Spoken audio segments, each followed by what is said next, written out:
Quiero saludarlos con la bendita paz del Señor Jesucristo. Es motivo de gran emoción, de gran alegría estar hoy pudiendo estudiar la palabra de Dios. Desde ahora quiero pedirles a ustedes que tengan atención en este video, en este mensaje. Pues Dios tiene un mensaje muy claro para la humanidad hoy. Quédese hasta el final, aunque sea un poco extenso. Dedique una hora de tu tiempo para aprender la palabra de Dios y para escuchar la voz de Dios y el mensaje que Dios tiene para este tiempo. El mensaje de hoy tiene como título: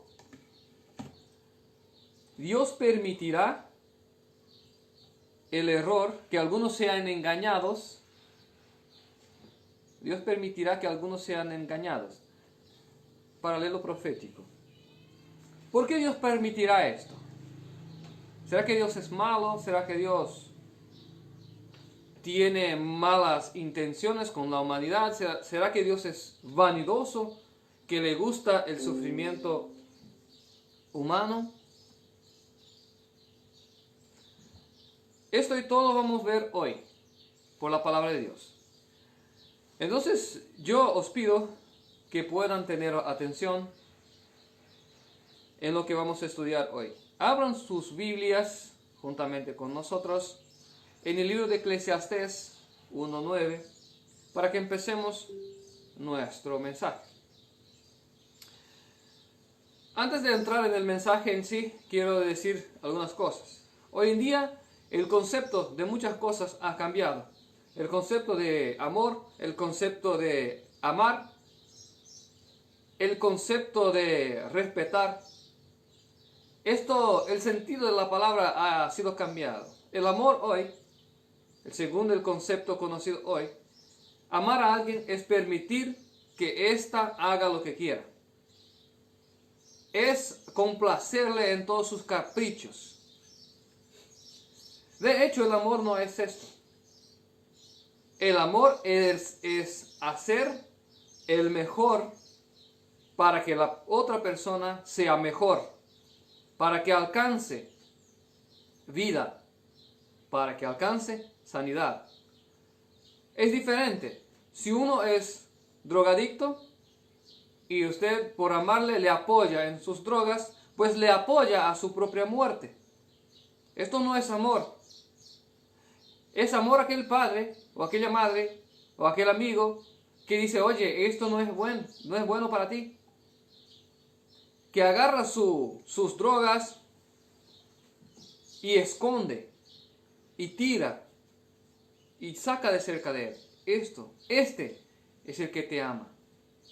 No es aquel amigo que llega y dice: ven, usaremos juntos. No es este. Entonces hay que tener en cuenta muy bien qué es lo que es el amor, para entender lo que va a suceder de aquí en adelante con nuestro mundo y lo que ha sucedido en el pasado. En Eclesiastés 1:9 dice lo siguiente: ¿qué es lo que fue? Lo mismo será. ¿Qué es lo que ha sido hecho? Lo mismo que se hará. Nada hay nuevo debajo del sol. Hay algo que se puede decir: he aquí, esto es nuevo. Ya fue en los siglos que nos han precedido, no hay memoria de lo que precedió, ni tampoco lo que sucederá habrá memoria en los que serán después. O sea que lo que pasó en el pasado, pues sucede hoy. Como nosotros no recordamos lo que pasó en el pasado, pues cometemos los mismos errores y cosechamos los mismos resultados. Y posteriormente vendrán otras personas que cometerán los mismos errores y tendrán los mismos resultados.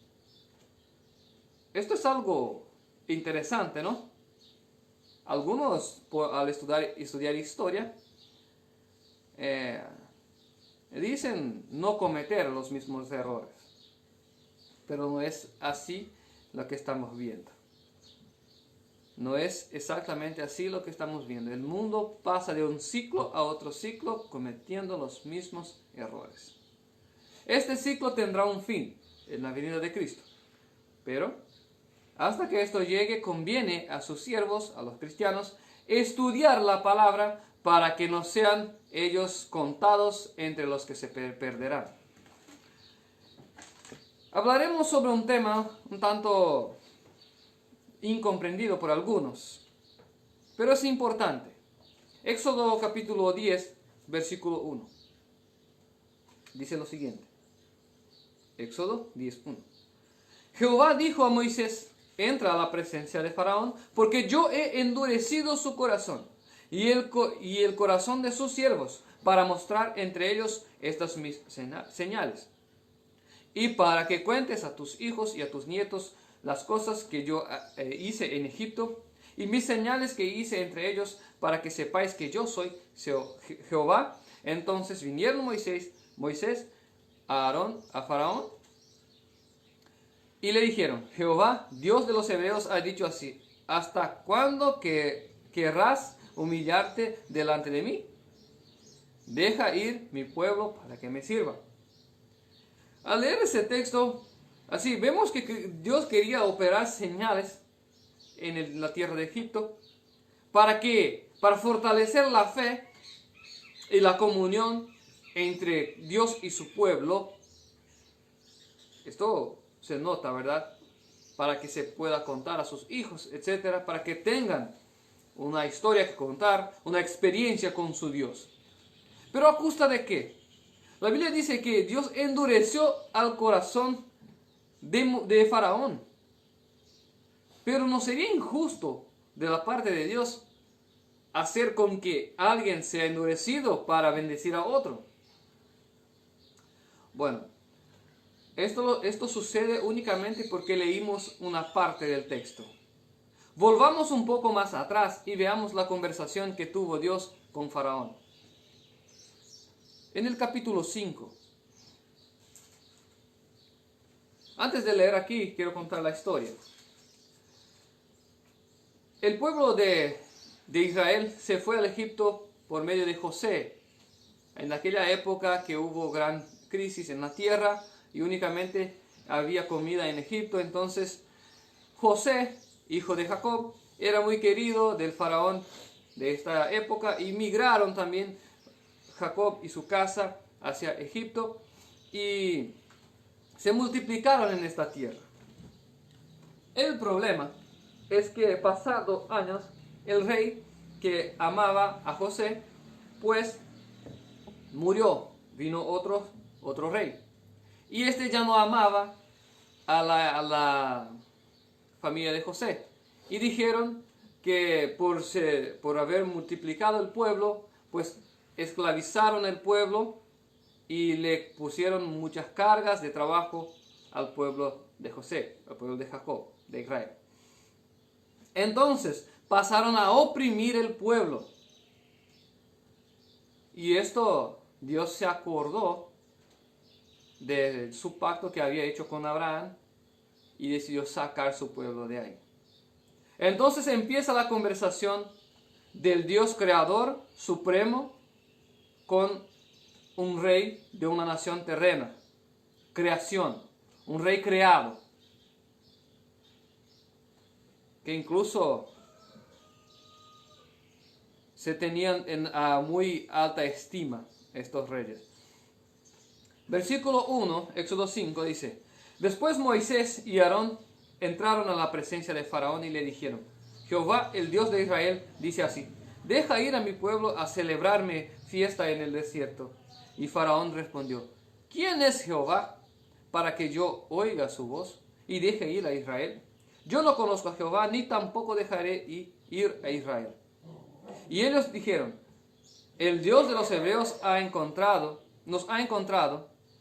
Iremos pues ahora camino de 3 días por el desierto y ofrecemos sacrificio a Jehová nuestro Dios, para que no venga sobre nosotros con peste y con espada. Entonces primeramente Dios envió a Moisés a hablar. Propuso Dios primero hablar a Faraón: bueno, deja a mi pueblo ir. Y puso algo de humildad en Moisés y en su pueblo. diciendo lo siguiente: deja el pueblo ir para que el Señor no nos castigue a nosotros, al pueblo. Dios en primera instancia no le amenazó a Faraón, le hizo un pedido. Él como creador tiene toda la autoridad de pedir lo que quiere o de ordenar lo que quiere. Y nosotros como criaturas tenemos que tener la humildad de aceptar. Pues Faraón no lo hizo. No lo hizo, no lo aceptó. ¿Y qué más hizo Faraón? Versículos 5. Dijo también Faraón: he aquí el pueblo de la tierra es ahora mucho, y vosotros les hacéis cesar sus tareas. Y mandó Faraón aquel mismo día a los cuadrilleros del pueblo, que lo tenían a su cargo, y sus capataces, diciendo: de aquí en adelante no daréis paja al pueblo para hacer ladrillo, como hasta ahora. Vayan ellos y recojan para sí mismos la paja, y les impondréis la misma tarea de ladrillo que hacían antes. Y no les disminuiréis nada, porque están ociosos. Por eso levantan la voz diciendo: vamos y ofrezcamos sacrificios a nuestro Dios. Agrávese la servidumbre sobre ellos, para que se ocupen en ella y no atiendan a las palabras mentirosas. Hay dos cosas aquí. Primero, Faraón ya estaba oprimiendo al pueblo y decidió hacerlo más fuerte, la opresión, aumentar la carga de trabajo, ¿no es cierto? Y después llama a los profetas de Dios de mentirosos. Eso es bastante importante comprender, porque Faraón estaba preocupado. O sea, dijo: están sin qué hacer, por eso quieren hacerse de los especiales y irse a adorar a su Dios. Entonces pónganle trabajo. Decretó entonces que el aumento del trabajo al pueblo de Dios. Decretó también que no hubiera descanso a este pueblo. Ok. Y ahí dijo que las palabras de Moisés eran palabras mentirosas. Palabras que vinieron directamente de Dios. Al no atender al mandato de Dios y decretar aumento del trabajo al pueblo, empiezan los juicios con plagas. Entonces, Dios primeramente llega a Faraón y dice: oye, deja a mi pueblo ir para que me adore. Y Faraón en su soberbia no lo dejó. Y contendió con Dios. Ok. Entonces Dios habla de otra manera. Empieza a endurecer la conversación y dice en Éxodo 6:1, dice así: Jehová respondió a Moisés: ahora verás lo que haré a Faraón, porque con mano fuerte los dejará ir, y con mano fuerte los echará de su tierra.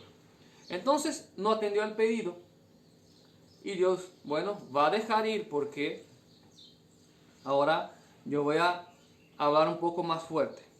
Y empezó Dios a ponerle las plagas, y ustedes conocen las plagas, ¿no es cierto? Hasta que llegó a la última plaga, donde se murió los hijos, los primogénitos en Egipto. Y entonces Faraón llamó a Moisés y dijo: vayan ustedes y oren por mí para que el Señor tenga, para que no moramos todos, etc. Algo en ese sentido dijo Faraón, aparentemente arrepentido y humillado ante el Todopoderoso. Pero esto no duró mucho tiempo. Nosotros sabemos que cuando salió el pueblo de Israel y se vio atrapado por un mar, un mar, ¿verdad?, extenso, Faraón propuso en su corazón ir detrás de ellos y matarlos. Usted piensa un poco. Faraón ya había probado de los poderes soberanos del Todopoderoso, de Dios. Sabía que estaba contendiendo con Dios y no con un pueblo únicamente. Y se propuso a ir detrás de ellos y guerrear. Para ver que, ahí nosotros podemos ver que la soberbia y la rebelión de Faraón y de los egipcios estaban más allá. O sea que no importa lo que hiciera Dios, ellos se le rebelarían. Entonces sí, Dios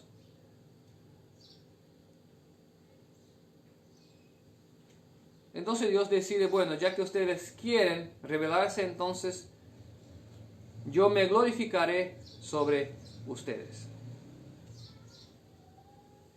Entonces endurece Dios el corazón de Faraón para que haga lo que tiene que hacer. Y en Éxodo 14,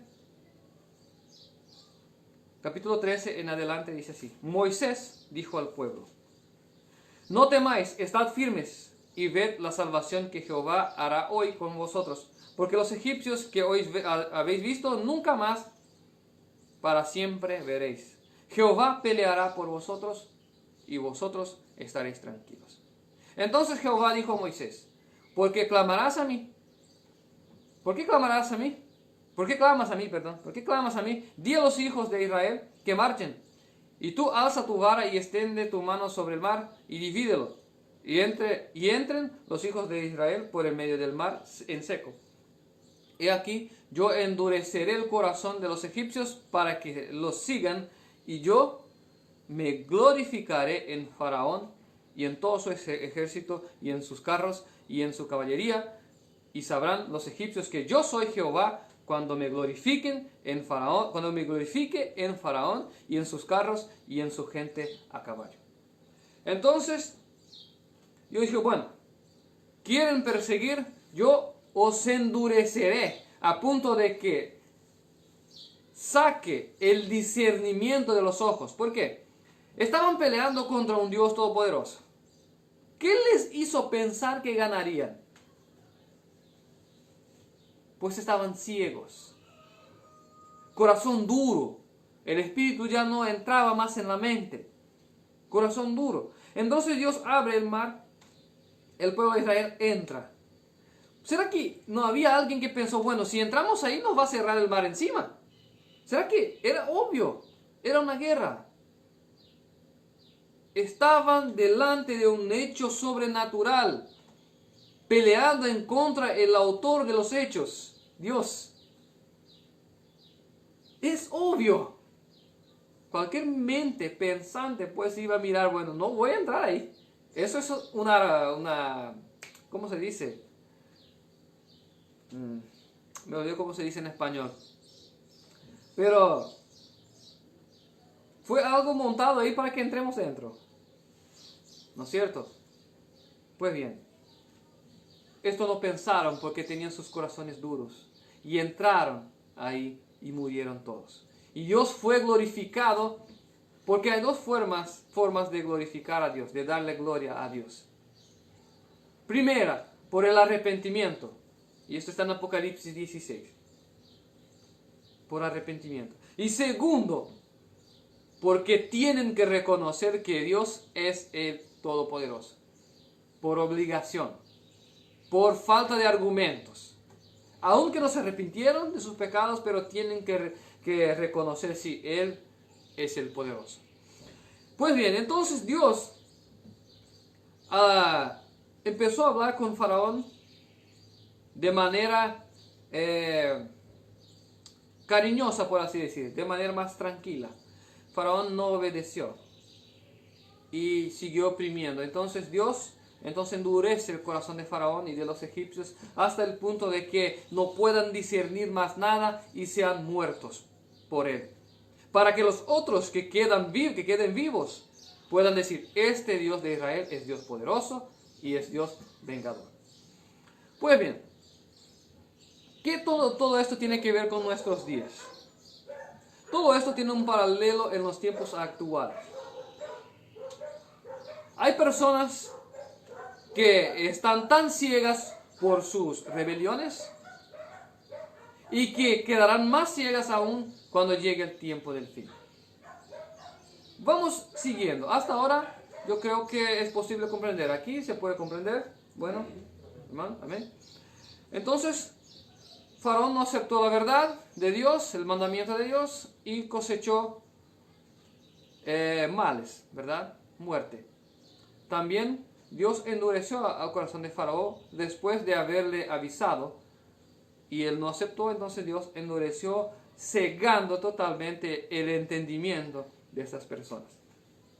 Bueno, hoy en día podemos decir, vamos a poner un paralelo aquí. El pueblo de Israel,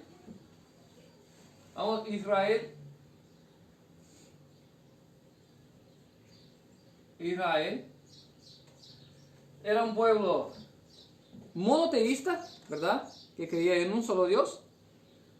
También era un pueblo sabatista. Vamos a.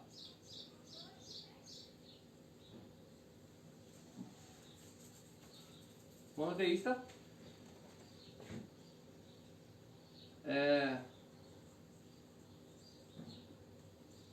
Sabatista. Bueno, muchos me van a decir, pero Dios dio la ley del decálogo después que salieron del Egipto. Sí. Pero en la ley dice, acuérdate del día de sábado. Acuérdate es porque Abraham ya seguía las leyes de Dios. Abraham guardó sus leyes y sus estatutos, sus mandamientos. ¿Ok? Entonces ya conocían. No estaban en pleno funcionamiento porque estaban siendo oprimidos. Pero al salir de ahí, Dios ya les ordenó. Era un pueblo que tenían las leyes de Dios. Guardan los mandamientos, vamos a decir así.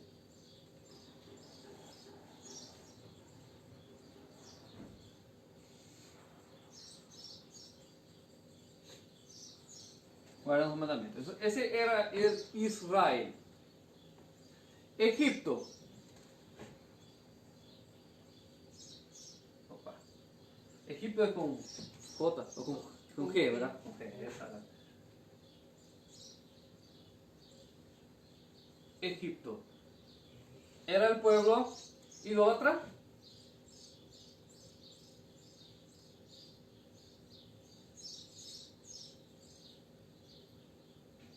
Bueno, idólatra.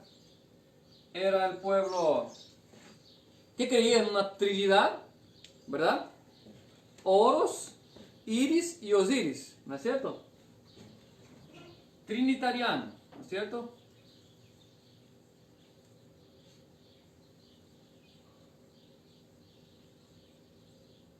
Era, yo creo que esto está mal.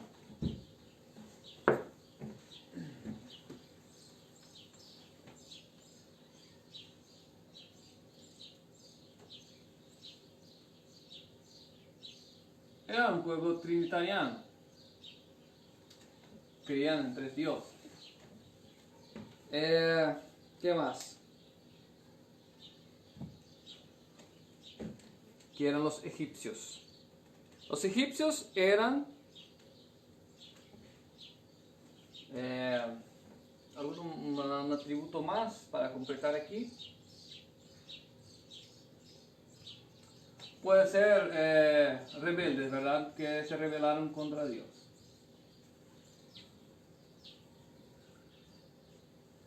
O desobedientes a los mandamientos. Mejor, ¿verdad? Desobedientes. No. Rechazaron.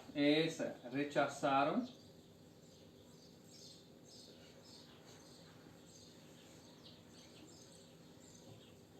Los mandamientos.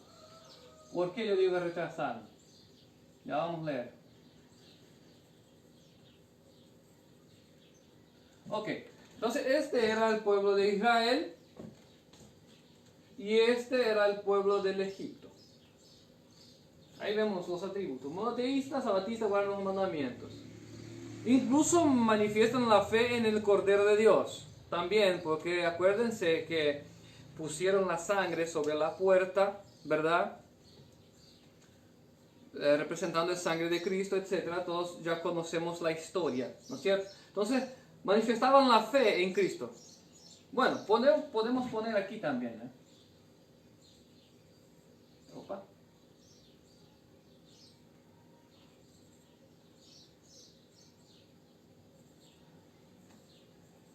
En el Cristo.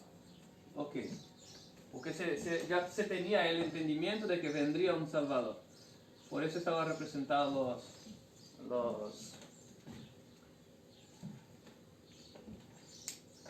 Bueno, aquí tenemos el pueblo de Israel de aquella época. Y aquí tenemos el pueblo de Egipto de aquella época. Vamos a transportar estos atributos a los tiempos actuales. Una religión que sea monoteísta, sabatista, que guarda los mandamientos y tiene la fe de Cristo Jesús. En el tiempo de hoy. Bueno, la mayoría de las iglesias ya no guardan los mandamientos. ¿Por qué? Porque la Biblia dice que si uno cuida guardar los mandamientos y en uno tropieza, pues es culpable de todos los demás. Y unos tropiezan aquí en el sábado de descanso instituido en la creación. Otros tropiezan en el monoteísmo, o sea que creen en una trinidad que vino con origen pagana. Vino a través del Imperio Romano, que también tenía una trinidad babilónica, Bel, Marduk e Ishtar. Entonces la trinidad, y ojo, la trinidad babilónica, ¿por qué hay tanta semejanza entre la trinidad de Egipto, babilónica y de algunos otros países? Porque en la torre de Babel todos creían en una trinidad, Nimrod, Semiramis y Tamuz. Al Dios confundir las lenguas, estas personas salieron de ahí y colonizaron otras partes del mundo, llevando consigo sus creencias paganas. Por esto, todos tienen una trinidad. Pasando algunos séculos, en la trinidad entró el cristianismo por medio del Estado romano, cuando la Iglesia apostólica pasó a ser católica apostólica romana, por medio de Constantino. Pues bien, entonces, el pueblo monoteísta, sabatista, que guarda los mandamientos, ¿quiénes son hoy? No se encaja en casi ninguna de las religiones hoy cristianas, ¿no es cierto? Porque el que guarda el sábado, pues cree en una trinidad. Este es el caso de la Iglesia Adventista del séptimo día. Sin hablar de las demás, ¿verdad? Que ya creen en una trinidad, no guardan el sábado, por lo tanto no guardan los mandamientos. Únicamente piensan que la fe en Cristo Jesús los salvará. No, que la fe sin obras es muerta, dice la palabra, ¿no es cierto? Bueno, ahí tenemos los idólatras trinitarianos que rechazan los mandamientos, Ok. Vamos a transportar por hoy y vamos a tener que ilustrar aquí. Israel, ¿verdad? Aquí podemos poner, puede ser comparable a ministerio, cuarto ángel, o sea,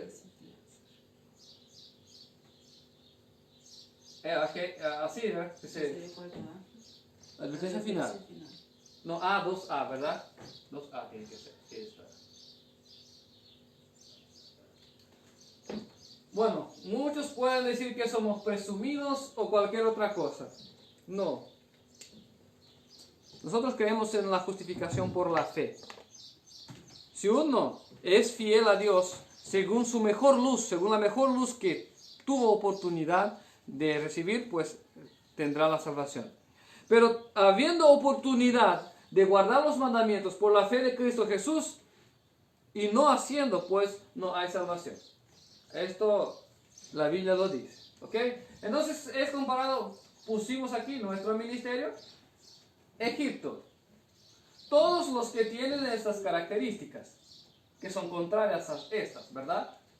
Idólatra, trinitariano, rechazan los mandamientos.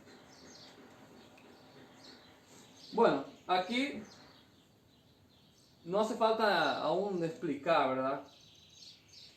Ahí vamos a poner todos los que llevan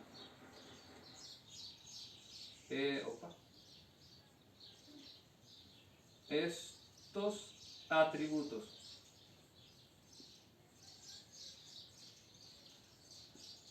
Todos los que llevan estos atributos se refiere a Egipto. Pues bien, ahora vamos a transportar a nuestros días todas estas cosas.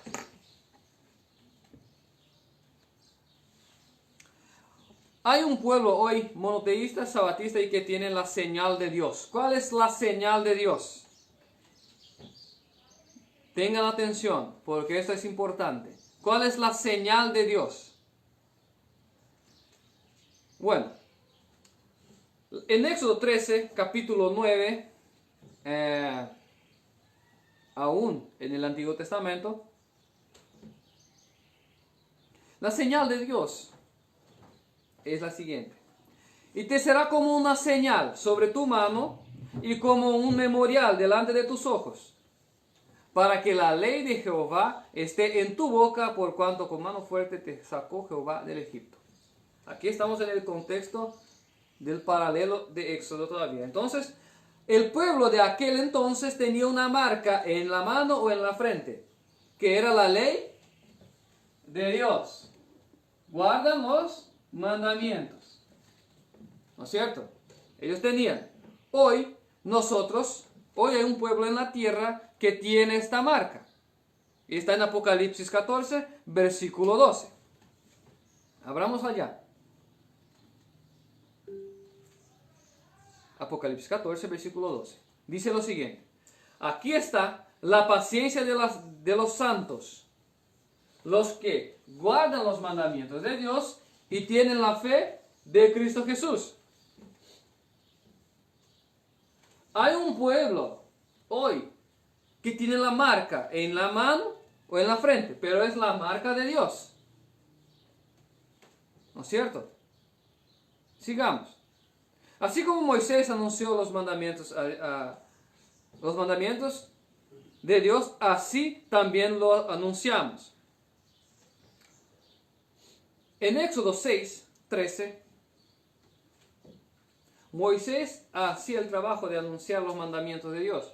Nosotros también estamos haciéndolo. En Éxodo 6, 13 dice así.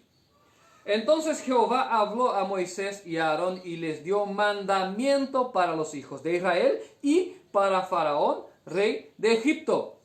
Dios dio los mandamientos solo para Israel, no, para Israel y para Egipto.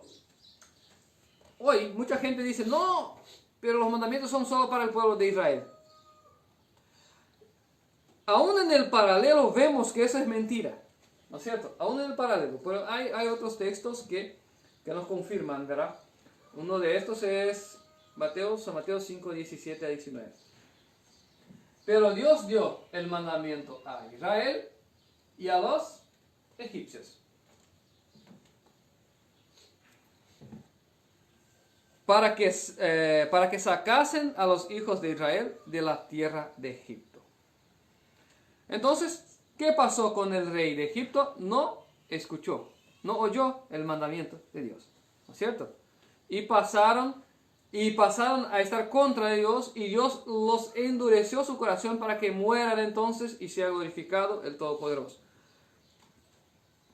Al rechazar los mandamientos de Dios, llegará el tiempo en que Dios mismo permitirá el error con tal fuerza que no podrán discernir entre lo bueno y lo malo, y en este periodo los que hoy rechazan los mandamientos perseguirán a los que guardan los mandamientos. Las iglesias que tienen estos atributos, que rechazan los mandamientos, que son trinitarianos e idólatras, perseguirán a los guardianes del mandamiento, a los verdaderos siervos de Dios. Pues bien, y esto en pocas palabras, los evangélicos perseguirán a los verdaderos cristianos. Esto en la historia del mundo no es tan incomún, sino que Cristo fue muerto por la iglesia de la época, ¿no es cierto? La iglesia judía. Los mártires de la Edad Media fueron muertos por la iglesia apostólica, ¿no es cierto? y ahora no será diferente. En 2 Tesalonicenses, ahora ya partimos para el Nuevo Testamento,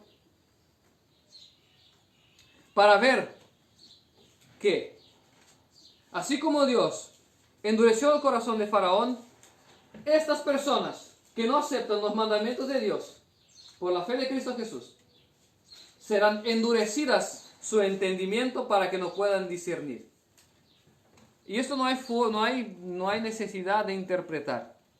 El propio texto se autointerpreta. 2 Tesalonicenses capítulo 2. Pero con respecto a la venida de nuestro Señor Jesucristo y nuestra reunión con Él, os rogamos, hermanos. Versículo 3. Nadie os engañe de ninguna manera, porque no vendrá sin que antes venga la apostasía y se manifieste el hombre de pecado, el hijo de perdición. Vamos a esperar un poquito aquí. Primero, muchos dicen que Cristo vendrá antes de la tribulación. Aquí dice que no. No vendrá. No vendrá. No vendrá, nadie os engañe, no vendrá sin que antes venga la apostasía, etc. Entonces está hablando del tiempo del fin. El tiempo en que nosotros estamos viviendo ahora. ¿Verdad? Sigamos, versículo 4. El cual se opone y se levanta contra todo lo que se llama Dios o es objeto de culto, tanto que se sienta en el templo de Dios como Dios haciéndose pasar por Dios. Este es el anticristo o la bestia, como quieren llamar. Versículo 8. Entonces se manifestará el inicuo, a quien el Señor matará con el espíritu de su boca y destruirá con el resplandor de su venida. Versículo 9. Cuyo advenimiento es por obra de Satanás, con gran poder de señales y prodigios mentirosos. O sea que el advenimiento de la bestia es por el poder de Satanás. Esto la Biblia dice. Y el dragón le dio su poder y gran autoridad. Apocalipsis 3. Bien. Versículo 10. Y con todo el engaño de iniquidad para los que se pierden, por cuanto no recibieron el amor de la verdad para ser salvos. Por eso, Dios envía un poder engañoso para que crean a la mentira, a fin de que sean condenados todos que no creyeron a la verdad, sino que se complacieron en la injusticia. Lo mismo que pasó con Faraón pasará a estas personas, a estas instituciones que no aceptan los mandamientos de Dios. No tendrán discernimiento, estarán ciegos.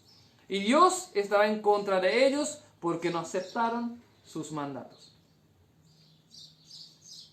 Dios estará a ponerles engaño para que no puedan discernir y sean condenados, así como lo pasó al pueblo egipcio. Es una dura palabra, ¿no es cierto? Pero es la realidad y Dios no es un idiota. Dios es soberano, infinito en sabiduría. Y es justo, y de manera ninguna tendrá uno de los culpables por inocentes.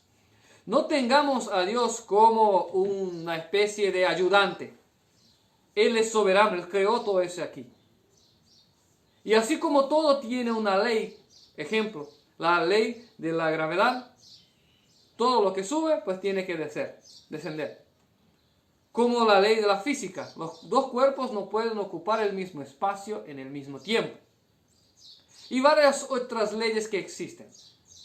Y Dios creó la vida y tiene también la ley de la vida, que son los 10 mandamientos. Cristo cierta vez dijo al niño rico: ¿quieres entrar en la vida? Guarda los mandamientos. También la Biblia dice que el salario del pecado es la muerte. Y pecado es la transgresión de la ley. 1 Juan capítulo 3 versículo 4.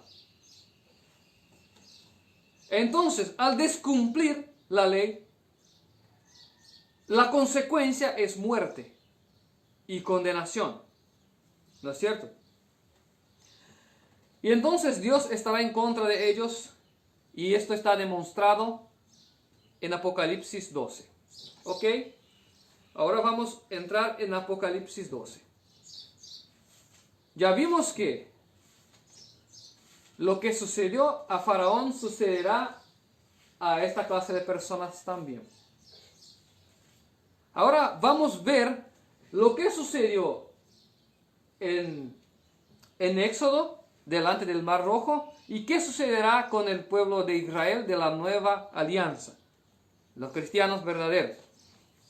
Apocalipsis 12 dice así: después hubo gran batalla en el cielo. Miguel y sus ángeles luchaban contra el dragón, y luchaba el dragón y sus ángeles, pero no prevalecieron, ni se halló lugar para ellos en el cielo. Y fue lanzado fuera el gran dragón y la serpiente antigua, llamada Diablo y Satanás, la cual engaña el mundo entero, fue arrojado a la tierra, y sus ángeles fueron arrojados con él. Por lo cual, alegraos cielos, versículo 12, alegraos cielos y los que moráis en ellos. Ay de los moradores de la tierra y del mar, porque el diablo ha descendido a vosotros con gran ira, sabiendo que tiene poco tiempo. Y cuando vio el dragón que había sido arrojado a la tierra, persiguió a la mujer que había dado a luz a un hijo varón, y se le dieron a la mujer 2 alas de la gran águila para que volase delante de la serpiente al desierto, a su lugar donde es sustentada por un tiempo, tiempos y mitad de un tiempo. Vamos a parar por aquí un poco. Primero, mujer en la Biblia representa iglesia. La mujer de Apocalipsis 12 tiene 2 estrellas en la cabeza, y tiene como dolores de parto y dará a luz a un hijo. El dar la luz a este hijo simboliza lo que Pablo escribe a los Corintios, que dice así: tengo como dolores de parto hasta que Cristo sea formado en vosotros. El sufrimiento de la iglesia por formar el carácter de Cristo en sí propia. Esto es lo que está simbolizado aquí. Todos sabemos que la iglesia es la esposa del Cordero, la mujer, es la iglesia. Y dice lo siguiente: fueron dadas a la mujer 2 alas de la gran águila para que volase delante de la serpiente en el desierto. Esta expresión tiene un sentido. El poner sobre las alas de la águila es el libramiento que Dios dará a su pueblo en el tiempo del fin. Leamos en Éxodo 19:3, 19:4. Éxodo 19:4. Y es en el mismo contexto cuando Dios libera al pueblo de Dios, Israel, del pueblo egipcio, que dice lo siguiente: vosotros visteis lo que hice a los egipcios, cómo os tomé sobre las alas de águila y los he traído a mí. Dios usa esta expresión para nombrar el libramiento que tuvo el pueblo de Israel. El pueblo de Israel estaba delante estaba el mar, detrás estaban los egipcios, y Dios le dio el libramiento. Y esto representa las alas del águila. Lo mismo está descrito en Apocalipsis 12. Dios nos dará a nosotros el mismo poder que tuvo Moisés como libramiento. Será otorgado a nosotros como libramiento. Ahora volvemos a Apocalipsis 12. Versículo 15. Y la serpiente, el diablo, arrojó de su boca tras la mujer aguas como un río, para que fuese arrebatada por el río. Aguas está en Apocalipsis 17, versículo 15. Aguas son pueblos, naciones, muchedumbres y lenguas que estarán detrás de la iglesia. La mayoría de las religiones del mundo y las personas del mundo tienen estas características. Y cuando estos estuvieran detrás de nosotros, Dios operará el que Él llamó de poner sobre las alas del águila, que es lo siguiente. Versículo 16. Versículo 16. Pero la tierra ayudó la mujer. La tierra abrió su boca y tragó el río que el dragón había echado de su boca. Cuando el pueblo de Israel estaba delante del mar, Dios abrió el mar y el pueblo pasó. En el futuro, Dios va a abrir la tierra para tragar a los que vienen detrás de la iglesia de Cristo. Tiene un paralelo muy profundo en toda esta historia. Versículo 17. Entonces el dragón se llenó de ira contra la mujer y se fue a hacer guerra contra el resto de la descendencia de ella, los que guardan los mandamientos de Dios y tienen el testimonio de Jesucristo. El testimonio de Jesucristo está en Apocalipsis 19, si no me equivoco, que dice lo siguiente: el testimonio de Cristo es el espíritu de profecía. O sea que los guardianes de los mandamientos que tienen el espíritu de profecía, el don otorgado por Dios para comprender las profecías. Ok. Es importante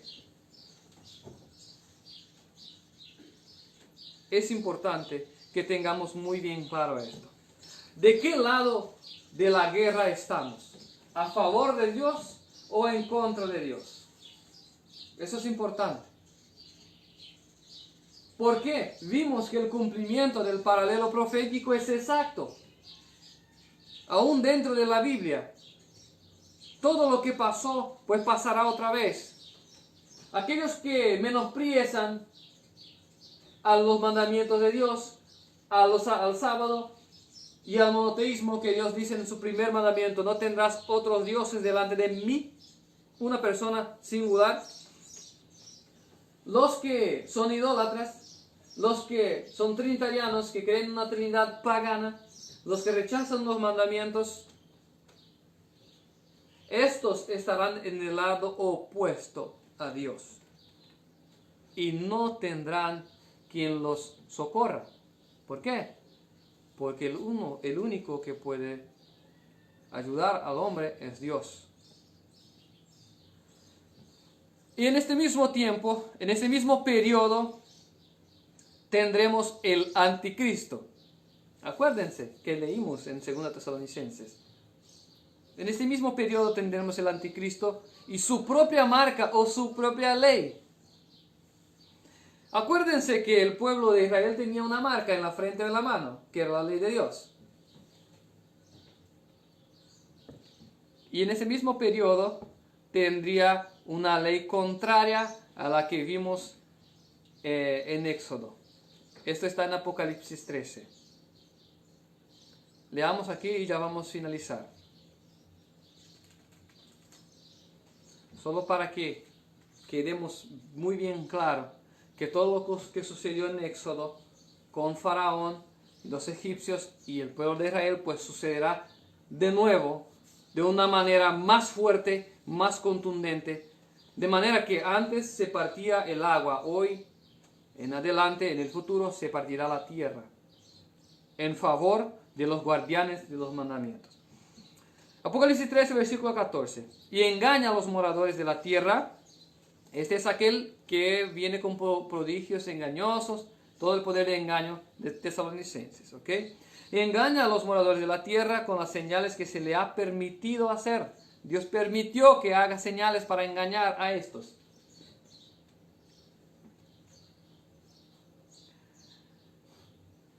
Que les ha permitido hacer en la presencia de la bestia, mandando a los moradores de la tierra que hagan una imagen de la bestia y que tenía la espada, la herida de la espada y vivió. Y se le permitió infundir aliento. Dios va a permitir que se haga un engaño, que se traiga a alguien de la muerte a la vida o a una contrafacción, una mentira, algo así. Las personas creerán que la persona volvió de la muerte.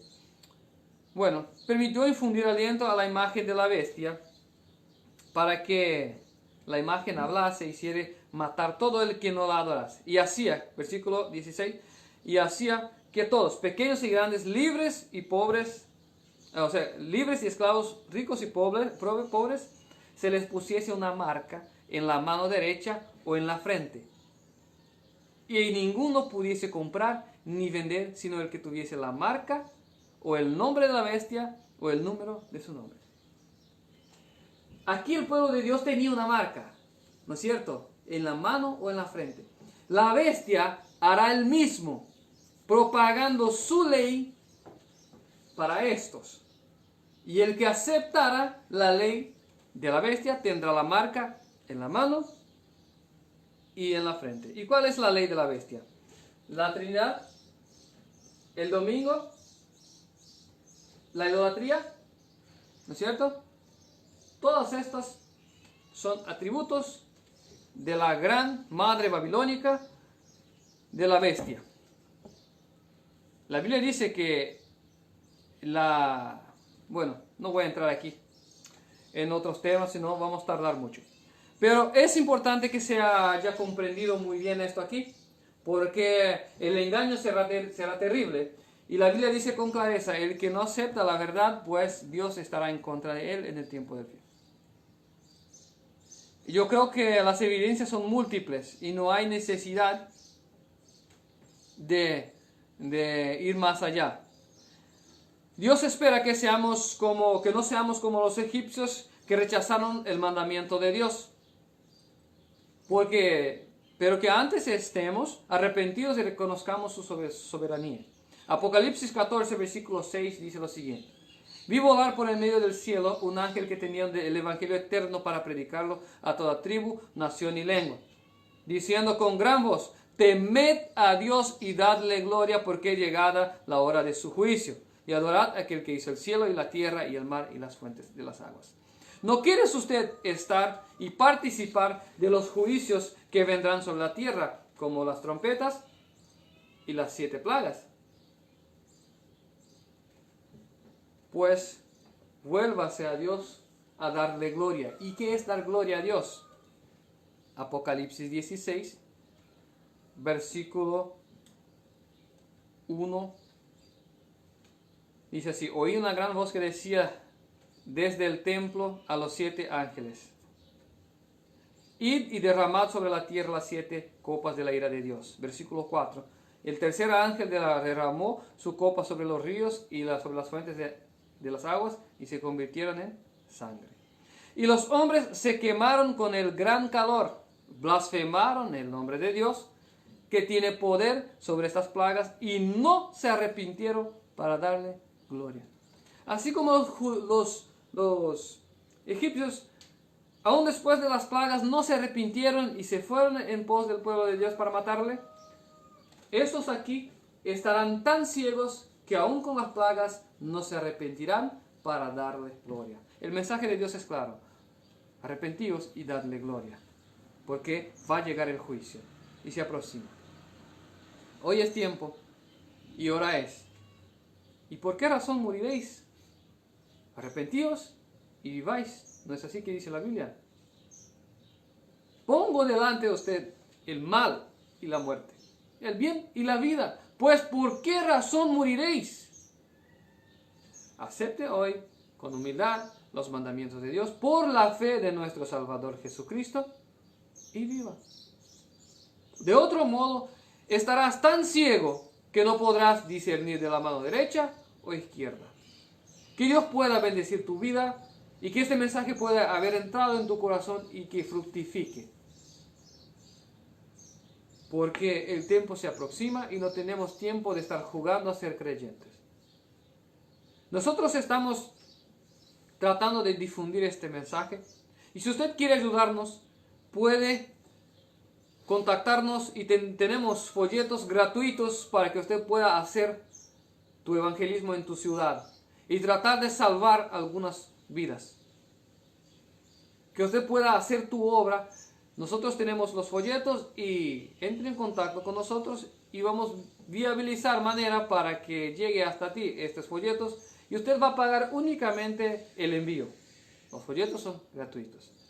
Tenemos libros de estudios también que hablan sobre la Trinidad, el monoteísmo, o sea que el Dios único, como dice en 1 Corintios 8, 6. Para nosotros todavía hay un solo Dios, el Padre, y un solo Señor, Jesucristo, aunque hayan otros dioses y señores. 1 Corintios 8, 5 y 6. Entonces, este libro tiene un pequeño costo, creo que está 10,000 guaraníes, entonces vale la pena. Y tenemos también el libro de vida saludable, que te va a ayudar a tener una vida más sana, también una conciencia más sensible a la voz de Dios, porque todo lo que comemos se convierte en sangre y que se va a nuestra mente. Por esta razón, Daniel, Sadrach, Mesach y Abednego no se contaminaron con la comida del rey de Babilonia. Por lo tanto, fueron los únicos que no se prostraron ante la estatua de Nabucodonosor, que representa también la bestia del Apocalipsis. Que Dios pueda bendecir tu vida, y si tienes pedidos de oración, también puedes entrar en contacto con nosotros. El número es más 595-984-982-526. Usted hablará conmigo directamente. Bendiciones.